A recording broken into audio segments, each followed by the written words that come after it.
আসসালামু আলাইকুম। সবাই কেমন আছেন? সবাই আশা করি ভালো আছেন।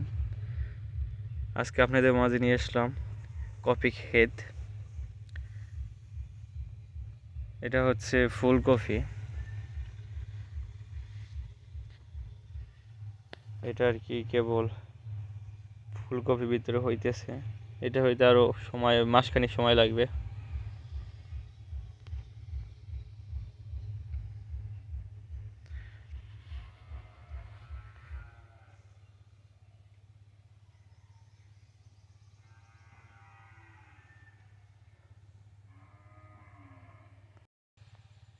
এই কফি মাছের তরকারি দিয়ে রান্না করলে খুব ভালো লাগে এবং খেতে খুব সুস্বাদু হয়।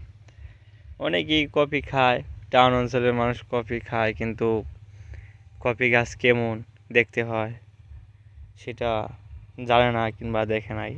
তো তাদের জন্য এই ভিডিও। আমি গ্রাম অঞ্চলের দৃশ্য নিয়ে ভিডিও করি। তো যারা যারা গ্রামের দৃশ্য দেখতে ভালোবাসেন তারাই আমার চ্যানেলটা সাবস্ক্রাইব করে আমার পাশে থাকবেন এবং আমার জন্য দোয়া করবেন। ওই যে ভাই শাক বানাইছে, শাকে পানি দিতেছে।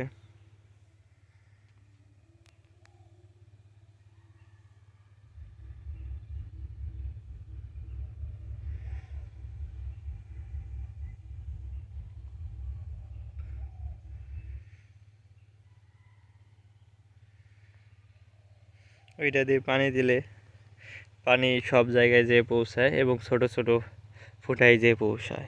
যদি বড় ফুটায় পৌঁছায় তাহলে চারা গাছ হেলে যায় এবং মারা যাওয়ার সম্ভাবনা থাকে। ওইটাই ছোট ছোট ফুটা পড়ে, তো ওইটাই কোনো কিছু হয় না।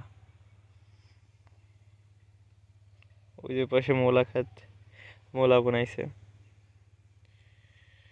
আপনারা কমেন্ট করবেন কি কি জিনিস দেখতে ইচ্ছুক। শেষের জিনিস আমি আপনাদের মাঝে তুলে ধরার চেষ্টা করব ইনশাআল্লাহ। তো সবাই ভালো থাকবেন, আমার পাশে থাকবেন। আসসালামু আলাইকুম।